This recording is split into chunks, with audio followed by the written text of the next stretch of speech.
أعوذ بالله من الشيطان الرجيم. بسم الله الرحمن الرحيم. الرحمن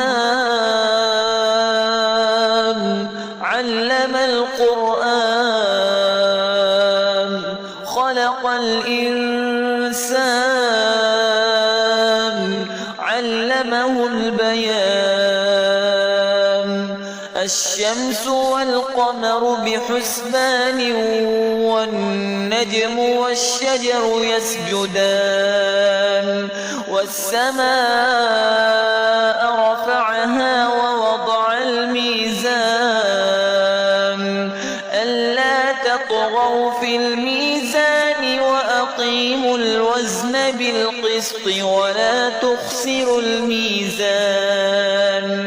والأرض وضعها للأنام فيها فاكهة والنخل ذات الأكمام والحب ذو العصف والريحان.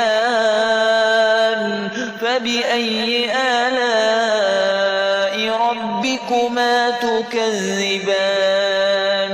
خلق الإنسان من صلصال كالفخار وخلق الجان من مارج من نار. فبأي آلاء ربكما تكذبان؟ رب المشرقين ورب المغربين. فبأي آلاء ربكما تكذبان؟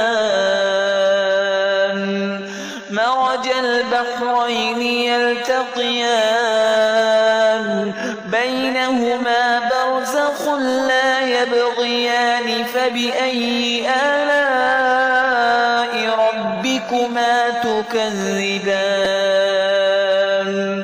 يخرج منهما اللؤلؤ والمرجان. فبأي آلاء ربكما تكذبان؟ وله الجوار المنشآت في البحر كالأعلام. فبأي آلاء ربكما تكذبان؟ كل من عليها فان ويبقى وجه ربك ذو الجلال والإكرام. فبأي آلاء ربكما تكذبان؟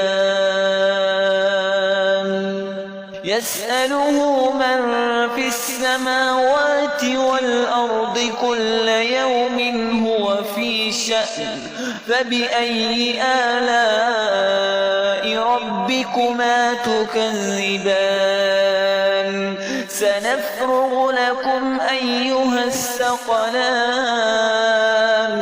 فبأي آلاء ربكما تكذبان؟ يا معشر الجن والإنس إن استطعتم أن تنفذوا من أقطار السماوات والأرض فانفذوا لا تنفذون إلا بسلطان. فبأي آلاء ربكما تكذبان؟ يرسل عليكما شواظ من نار ونحاس فلا تنتصران. فبأي آلاء ربكما تكذبان؟ فإذا انشقت السماء فكانت وردة كالدهان. فبأي آلاء ربكما تكذبان؟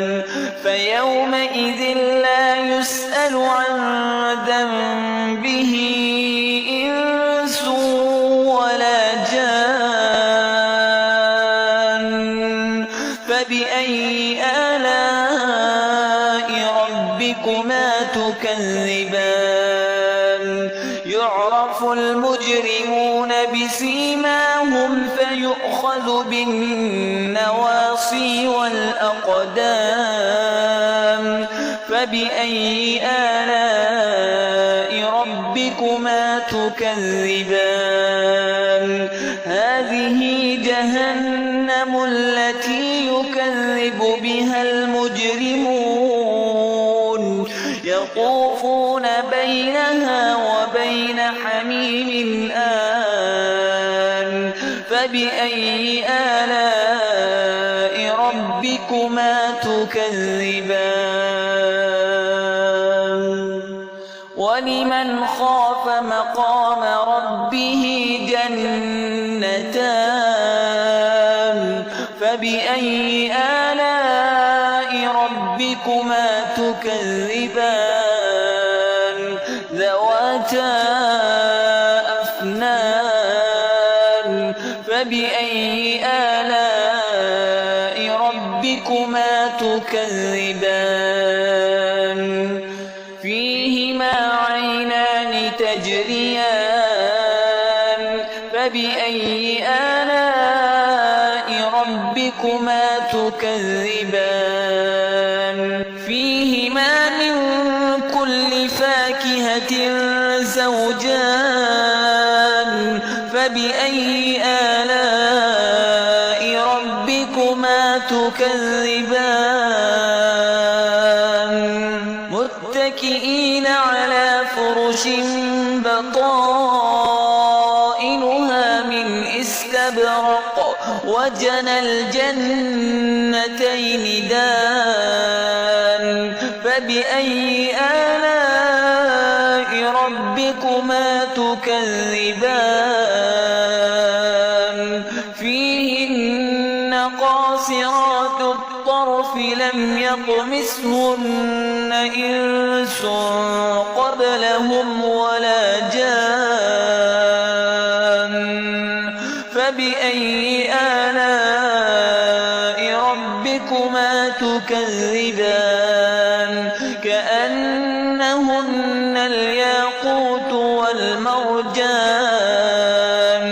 فبأي آلاء ربكما تكذبان هل جزاء الإحسان إلا الإحسان فبأي آلاء ربكما تكذبان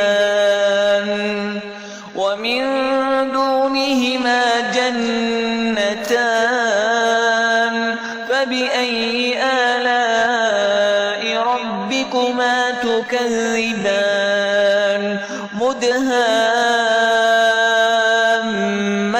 مدهامتان فبأي آلاء ربكما تكذبان فيهما عينان نضاختان فبأي آلاء ربكما تكذبان فيهما فاكهة ونخل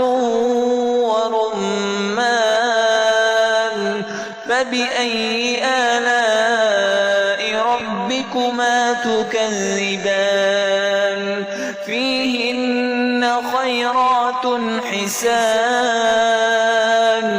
فبأي آلاء ربكما تكذبان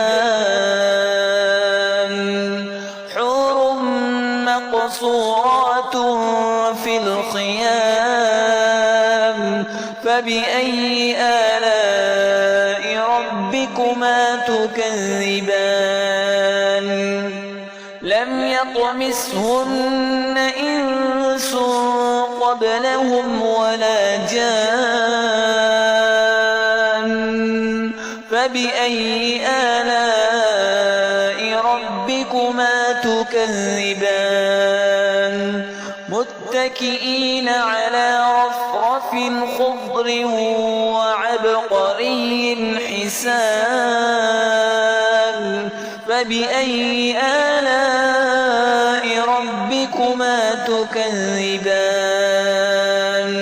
تبارك اسم ربك ذي الجلال والإكرام